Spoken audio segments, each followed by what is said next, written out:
The broadcast is now starting. All attendees are in listen-only mode.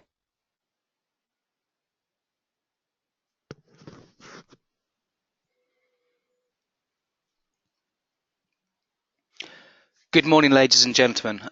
My name is Nick Treble, and welcome to the webinar today from Groundchill in association with Geodesys.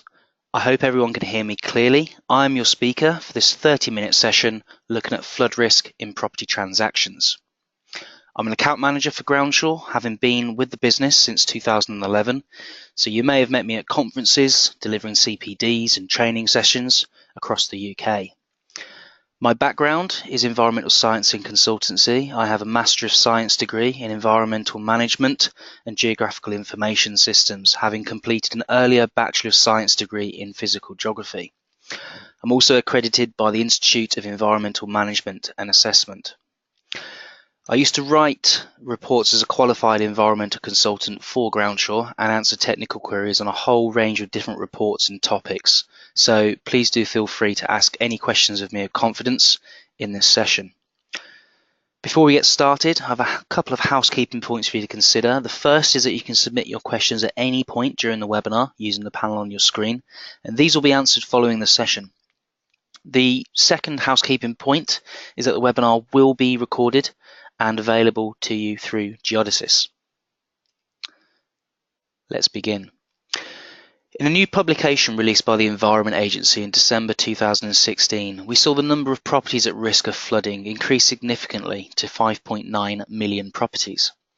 This translates as approximately 1 in 6 of all UK residential transactions as having a potential flood risk, or as 16.5% of all homes as having a physical flood risk. This 5.9 million properties is then split into 2.7 million properties being at risk from river or tidal flooding, and 3.2 million properties at risk of surface water flooding, which makes surface water flooding our largest source of flood risk in England and Wales. Broadly speaking, flood risk has increased in an upward direction due to rising sea levels, continuing urbanisation, and land use management practices, as well as climate change. So the report also saw that individual properties are moving into higher risk categories. Properties at high risk of surface water flooding have risen by 13% since 2013-2014, and those properties at high risk of flooding from rivers or the sea have increased by around about 10% over the same period. These increases in flood risk will, of course, come as a blow to DEFRA, which set its own objective to reduce flood and coastal erosion risk to around 300,000 homes by March 2021. There are also more than 700 properties, of which 250 are residential, that the Environment Agency predicts could be lost to coastal erosion by 2030, and more than 2,000, with 950 of them residential, could be lost by 2060, and this is even when planned interventions are taken into account. Without beach or seawall maintenance, the Environment Agency says 28,000 properties, 20,000 of them residential, could be lost by 2060. Now on your screen you'll see the average cost of flood damage is approximately £28,000, almost 4 times higher than the cost of a fire, or 28 times higher than the cost of the average burglary. Now you may remember the flooding which occurred over the Christmas and winter of 2015-2016. The costs were atypical, they were not representative of the long-term average, with the average cost of each domestic claim reaching around £50,000. Now this reflects the extensive damage caused to properties not only by the inundation of water, but also the damage caused to the structure of the property, as well as contamination from flood waters. Currently, annual flood damage costs are in the region of £1.1 billion, and according to a Parliament briefing paper produced in November 2014, these costs could rise to as much as £27 billion by 2080. As you can see on your screen, starting at the top, according to the Committee on Climate Change, there's been a 12% increase in homes built on floodplains in the past decade. whilst funding for flood defences has fallen by 12% in the current spending period. The Environment Agency claims funding needs to increase by £20 million a year in real terms to keep pace with climate change, and if not, they could see a doubling in the number of properties at significant risk by 2035. Whilst the Environment Agency may raise objections to building in floodprone areas, the planners can of course overturn their objections. And this shows that if you're acting for a purchaser or a newly constructed home or development, it's very important to establish the flood risk to that property or to that development, that location. It may reside within a floodplain area or be susceptible to flooding from surface water or groundwater, or perhaps be at risk of flooding in future. If a new property does have a flood risk, we'd always recommend establishing exactly what's being done to manage that risk. If you or your client has a question with regards to flood risk and what they should do next, a Groundchill consultant is on hand to offer bespoke advice unique to that property's situation, and we may even be able to assist with dialogue to an insurer should insurance availability be an issue. Now, each year around 10,000 homes are built in the floodplain, and this equates to 1 in 14 homes. In the 5 years since 2011-2012, 1,200 residential units have been given the green light after Environment Agency advice was overruled. The Environment Agency figures show that it raised objections on flood risk grounds in more than 14,000 planning applications since 2011-2012. Of those where a decision is known, the agency's objections have been overruled or partially overruled on 330 occasions. One single application included nearly 1,000 residential units, while another had more than 500. Many of the properties were in flood zone 3, so the highest level of flood risk, a high risk area, including several where there was a concern over risk to life or property, or where the development was next to a watercourse or flood defences or required flood defences. Now, where building in these areas is being considered, councils must ensure that suitable alternative sites at lower flood risk are not available, that these new developments will be resistant to flooding and safe for their lifetime, and as a result, flood risk will not be increased anywhere else. At the end of the day, the Environment Agency is only really a consultee who provides advice. The final decision then rests with the local planning authorities. Many developers will seek to install sustainable urban drainage systems as a way forward of developing a site, and we'll see this in the next slide and case study which I'm about to introduce you to. So really the lesson from the last slide is that flooding can still affect a property that's been recently constructed. I'm now just going to show you a brief example of flood risk in a new development. This is from 2012, where a major flooding swept through a new Taylor Wimpey development. Around 100 homes on this Taylor Wimpey built development were left under 3 feet of water when flood struck following heavy downpours. Those forced to leave while work was carried out on their water damaged homes have long since returned, but uncertainty continues to surround plans to build 60 other properties earmarked for this site, around 12 of which I understand have been partially built. Now, in the wake of the deluge, some residents expressed concerns their homes, built in a floodplain, would lose value because of the vulnerability exposed by this November 2012 flooding. Homes here were marketed for between £140,000 to £250,000, and it was previously said that Taylor Wimpey, the developer, had to secure confidence from existing and future customers to complete the build. So you're probably asking yourself, why did this happen? Well, to start with, it doesn't help that the development lies within a floodplain and it is at risk of surface water flooding, something which is becoming more common with new developments as we build over previously permeable surfaces. So if we look on the top right hand image here on your slide, we can see that there's a river running here. This line, this squiggly line is the river. We can see that the floodplain area spreads out from this river, but we can also see here and we've overlaid this just for presentation purposes today. We can also see surface water flood risk, which are these. You can see these straight drainage channels here which would flood, and you can also see various areas which have a natural susceptibility to surface water drainage issues. And it's really, we're looking where the development is, which is within this circled area here.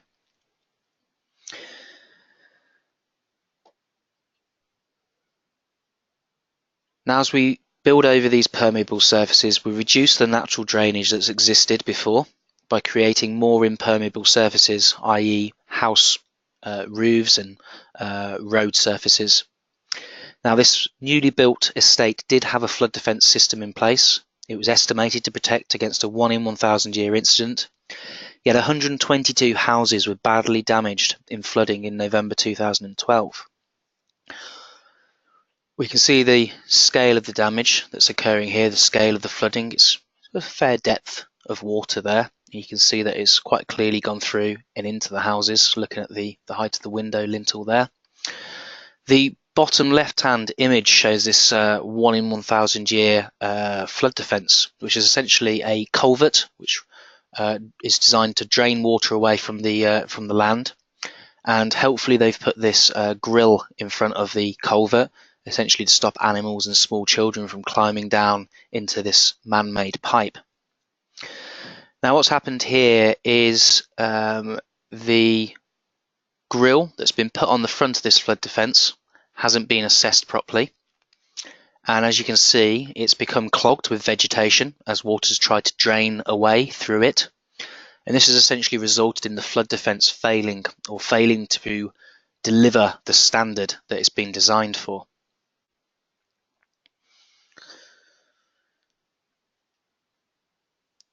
Now, as you can see from the slides I've delivered so far, flooding is a growing risk with British property, and aside from the physical damage caused by flooding, if a property is at risk of flooding, it may be difficult to obtain a mortgage, obtain a suitable insurance cover, or sell the property, all of which are likely to impact the overall value of the property.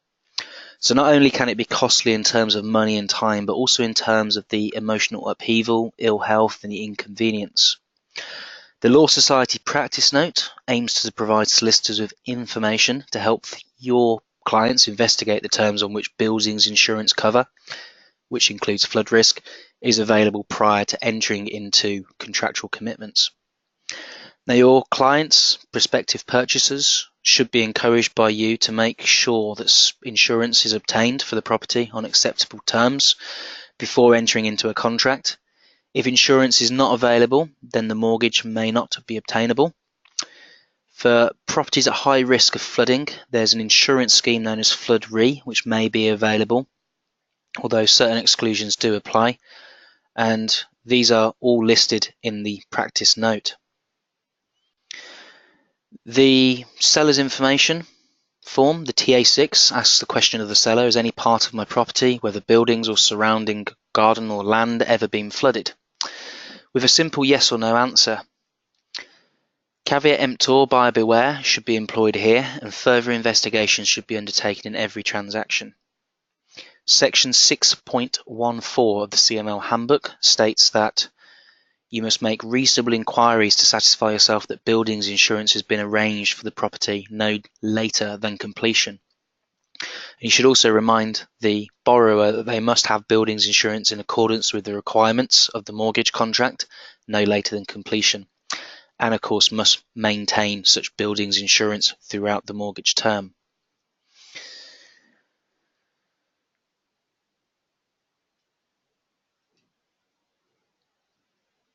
Now, in terms of insurance, I've said that section 6.14 of the CML Handbook states that you, as a solicitor, must make reasonable inquiries to satisfy yourself that buildings insurance has been arranged for the property no later than completion. And you should remind the borrower that they must have buildings insurance with the requirements of the mortgage contract no later than completion, and of course maintain that buildings insurance through the mortgage term. Now, Flood Re is a insurance industry government set-up scheme which is designed to help the insurance industry offer affordable insurance to everyone owning or living in eligible properties that may be prone to flooding. So how does it work? Well, Flood Re collects an annual tax or a levy from every home insurer in the UK. And this is essentially done by applying a £10.50 levy on the flood component of everyone's building's insurance policy. That tax contributes to a £180 million fund each year that is managed centrally by Flood Re. The insurer essentially passes on the flood risk part of the policy to Flood Re, so they don't have to do a thing, and then Flood Re takes responsibility for that part of the policy. And if you make a valid claim on your insurance, they'll reimburse the insurer from the central Flood Re fund. So what this means is that insurers can be more financially certain about the insurance that they're offering and any potential claims, the backlash on them. Qualifying properties which may be ceded to Flood Re are properties which will have to meet certain criteria. There's a whole range of information on the Flood Re website, and our reports which look at flood risk will also include a statement on Flood Re as well. A couple of broad sort of criteria. The properties need to be built before the 1st of January 2009. If a home is built before January 2009 but then demolished and rebuilt, the new home is still eligible. They have to be located within the UK, so that comprises of England, Wales, Scotland and Northern Ireland. It excludes the Isle of Man and the Channel Islands. And essentially what this means is that continued affordable home insurance for flood risk is available, and the premiums will be banded relative to the council tax band of each property. So this won't apply to commercial property, who of course will be expected to build their own flood defences and manage their own flood risk.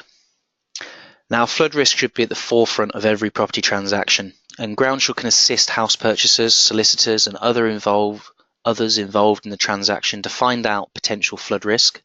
And the Law Society practice note on flood risk states that in all conveyancing transactions, when acting for a prospective buyer, tenant or lender, a solicitor should mention the issue of flooding to the client and, where appropriate, make further investigations.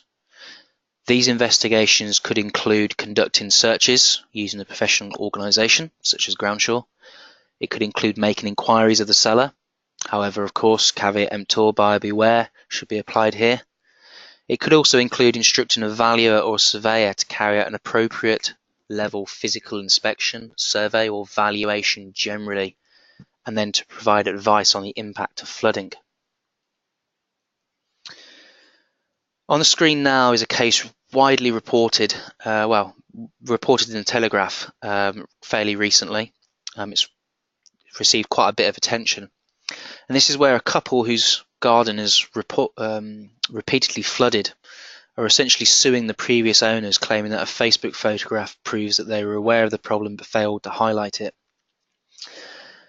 Paul and Hazel Edwards purchased this 5-bedroom property, which boasts a beautiful sprawling garden, for £750,000 in December 2014. But the following winter, they say they woke up one morning to discover their garden had been transformed into a lake. The flooding was so bad that the couple, who own a commercial cleaning company, were forced to buy a pump and industrial hoses. A few weeks later, the same thing happened, and on a third occasion, their basement flooded as well, so it's alleged. But the Edwards claim that the couple who sold them the house, John and Margaret Corson, did not declare any flood risk in their home information pack. To the contrary, they claim the vendors ticked a box on the property information form, the TA6, saying there were no flooding problems. And to support their legal claim, they discovered an apparently damning photograph published on Mr. Corson's Facebook page in July 2012. So only a number of months before the completion actually went through. And this showed the back garden flooded, as you can see on the bottom left hand corner of your screen, and it was accompanied by the comment, "Our garden during the deluge." Now, one of his friends had actually commented on this photo saying maybe you should pull the plug. Now, a High Court writ issued by their solicitors, BTMK of Southend, and quoted by the Mail on Sunday, reportedly claims that under the heading flooding, the defendants were asked whether any part of their property, whether buildings or surrounding garden or land, had ever been flooded. To that question, the defendants ticked the box no. Now, the couple are still living at this house, but are said to have applied for rescission on the sale contract. They want the Corsons to take the property back and refund them the full amount, as well as their mortgage payments and damages for physical inconvenience and mental distress. Martin Roberts, presenter of the BBC property show Homes Under the Hammer, said using the property information form, also known as a TA6, as key evidence in legal proceedings was extremely rare. He said the forms have been around for ages, but the nature of them has changed. Previously, it was for you to volunteer information you felt could affect the value or future of the property. In recent years, they've become a legal part of the sale. Now, he went on to say it's very easy to think you can get away with just ticking these boxes, but you have to answer these things to the best of your ability and truthfully. Otherwise, you're misleading the buyer. If that information is deliberately misleading and induce someone to buy the property, I'd say you have every right to renege on the sale. Neither the Corsons or the Edwards have responded to requests for comment by the Telegraph. This highlights really two important points: not to rely on the TA6 form, to stress the importance of completing the TA6 form accurately to your clients, otherwise they could potentially face legal action. And secondly, to consider purchasing an enviro that contains full flood data to ensure that your clients have all of the facts up front about a property, and also so that you're fully protected. You can actually see up here in the top left-hand image that this location, this property in question, has actually been circled here in red, and we can see these red areas are actually the garden area. This is some flood risk which has been picked up by a detailed surface water flooding model. However, they didn't purchase a Groundsure report for that particular property. Now, the most common types of flooding include surface water flooding, river and coastal flooding, as we've seen. It also includes groundwater flooding, sewer flooding, and flooding as a result of localized private drainage failure. Many reports or dedicated flood reports will cover off the main risks: groundwater, river, coastal, surface water. For flooding histories on sewer flooding, this information is recorded on the DG5 register, which is held by the individual water companies. And flooding from sewers and private drains isn't easy to predict, and there are no national models for this. Typically, searches do not include this information, and it may be obtained either from the water company or from the local authority. Now, it's very important to interrogate different flood sources and not just rely on the FLUI data that's available from the EA website, because this doesn't provide you with property-specific information. The Law Society Practice Note also states that the Environment Agency maps do not give information about a specific property, and this information is only available through dedicated environmental or flood searches, such as those provided by Groundshore. Now on your screen, top left-hand side, we've got a location which has a risk of river and coastal flooding. Top right, we've got the same location. You can see the roads are the same, this roundabout's exactly the same. And this is surface water data. If we look down here, perhaps just north of this little road where the red area and yellow area is, this area is at risk of surface water flooding, but it's also at risk of river flooding and tidal flooding. So under different scenarios, different circumstances, different weather patterns, these locations will flood due to different reasons and from different sources of water. Now, what we do within all of our reports is we report these. Every flood risk has its own section, and the reason for this is that you can have a potentially confusing picture if you overlay the data sets on top of each other. So, does this area down here in yellow, is that safe from river and sea flooding? It's very hard to tell unless you've got this original underlaid image here on its own. So the most common types of flooding I've run through, and many reports or dedicated flood reports will cover off the main risks: groundwater, river, coastal and surface water. On the top here we've got an example of river flooding. You can see this is a river. It looks like a bit of a high street almost. On the right hand side, we've got the flood risk for this location. We can see a main river channel here. We can see the red areas are the significant risk areas. The lighter blue is a lower flood risk area. Equally down here, we've got we can see a flood defence or a seawall being overtopped, and we've got down here again areas which are at risk of a tidal surge or sea defences being overtopped. On your screen now, we've got surface water data. Might look like this in the media. In the map contained within the report, you'll see this, and this is based on 5-metre resolution data, which is based on a detailed topographical model. So it's then essentially looking at depressions in the landscape relative to the surrounding land, where water may pool or not drain off. Bottom, we've got a basement, so properties which contain a basement are more susceptible to groundwater flooding as well. And within our Groundsure Avista report, which is our latest report, we also include a groundwater flood map, although the data is of course in a table format within the other products. So moving on to which products give you what in terms of flood risk. On the left hand side, we've got the Groundchill home screen, which actually includes a screening of flood risk. If this screen of flood risk identifies a flood risk, it will then recommend a standalone flood report, which is on the screen now. The standalone flood report on its own is £20 excluding VAT. You can see that it covers all of these areas, so this gives you full flood information. Our most popular report and the big brother of the home screen is what we call the Groundchill Home Buyers, and that's because it already contains a full flood report. And this is only for a £7.50 excluding VAT more. The big brother, again, of the home buyers is what we call the Groundshore Vista. It gives you all the same information as the home buyers does in terms of flood. It's also identical in terms of the flood sources as the standalone flood report. So we like to have consistency within our reports so nothing's missed. And you'll see that Avista also builds on a number of areas which the home buyers doesn't. So it gives you high speed 2, gives you Crossrail 1, gives you a full energy report, and also gives you 10 years of planning application data as well. So the home buyers and the Avista contain all of the same information about as the Groundshore Flood, which is the standalone product. And this also gives you existing flood defences and proposed flood defences.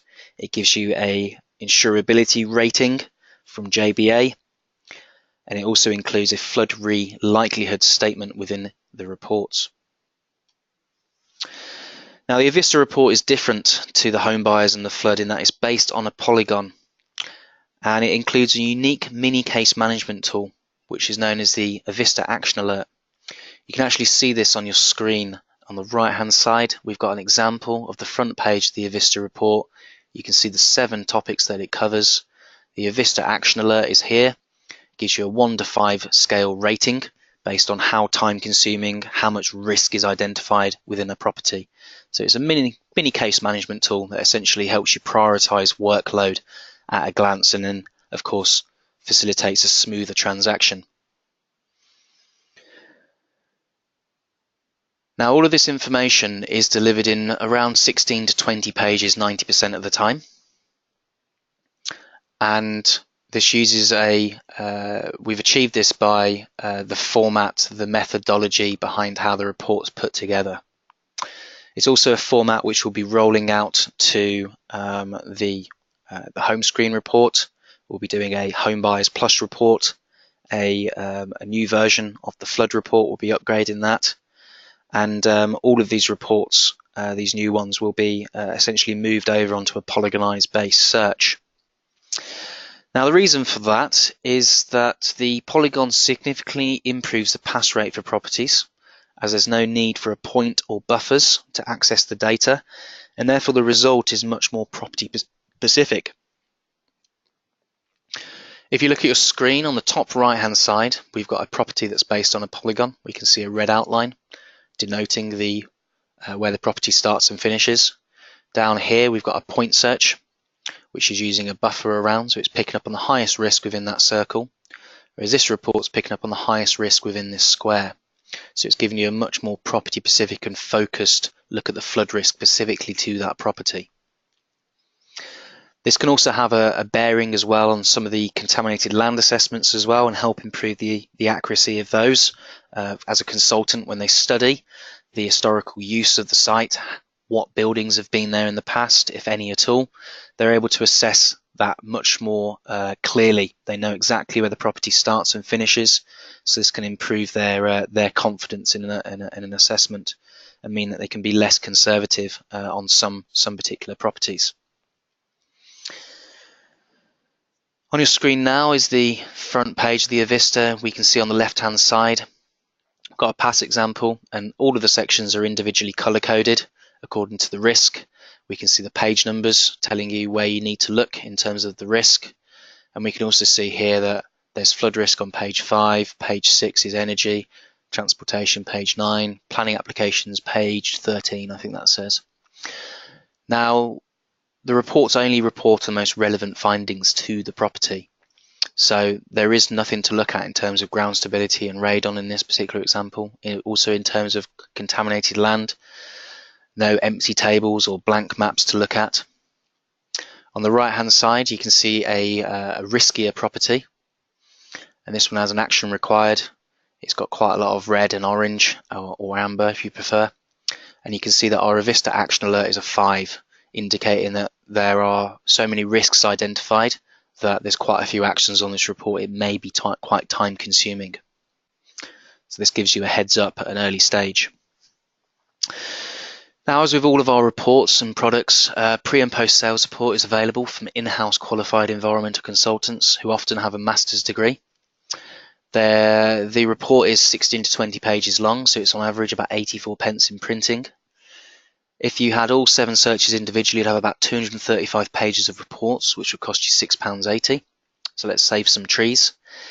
The Avista itself is designed so one size fits all with no hidden disbursements or extra searches necessarily required.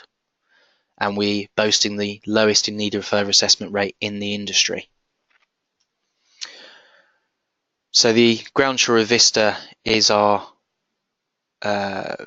premium report, which offers the maximum due diligence. It removes the need to order based on search alerts. It gives you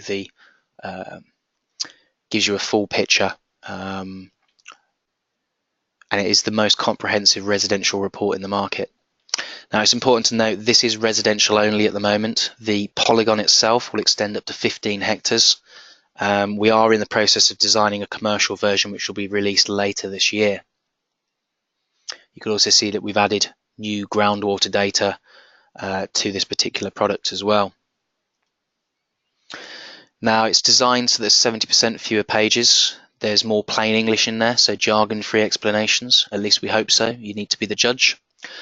We designed this new layout and page flow for quick interpretation, so it's believed that this will save between 15 and 30 minutes in terms of interpretation, and that's according to surveys we've undertaken with conveyancers as part of the development and production of this report.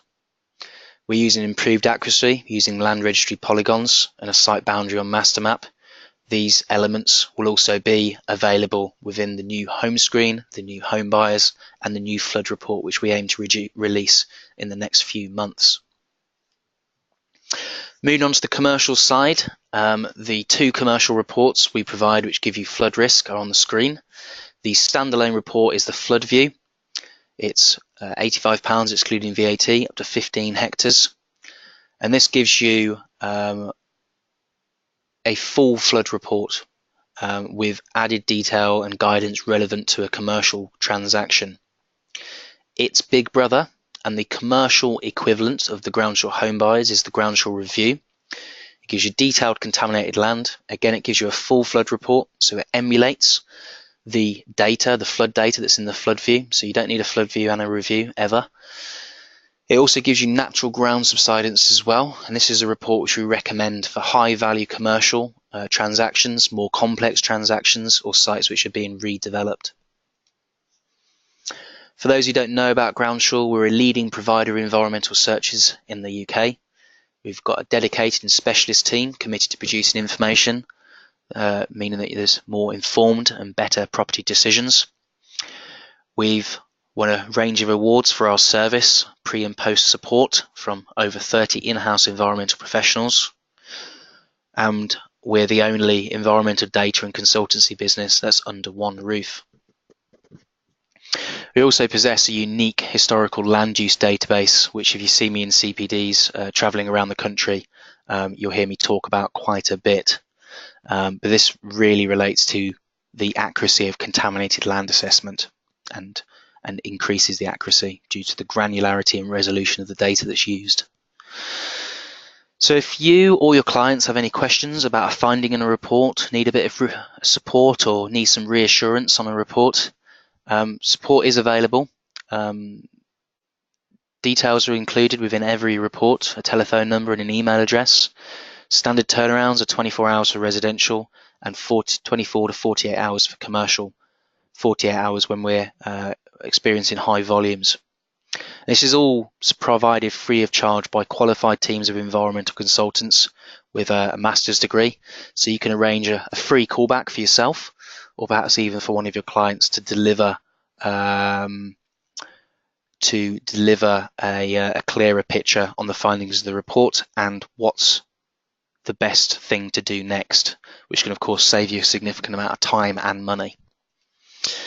Thank you for listening to today's session. Geodesys will be in touch with the slides and we'll be able to provide a recording. I'd like to thank you for attending, and if you could please take the time to complete the survey which launches at the end of the session, it'd be much appreciated. If you are interested in a hands-on practical product training session, perhaps with myself and Geodesys, please do speak to Geodesys. That can be arranged through them. Please enjoy the rest of your week. Thank you for listening. This is Nick Treble from Groundshore, signing off. Thank you.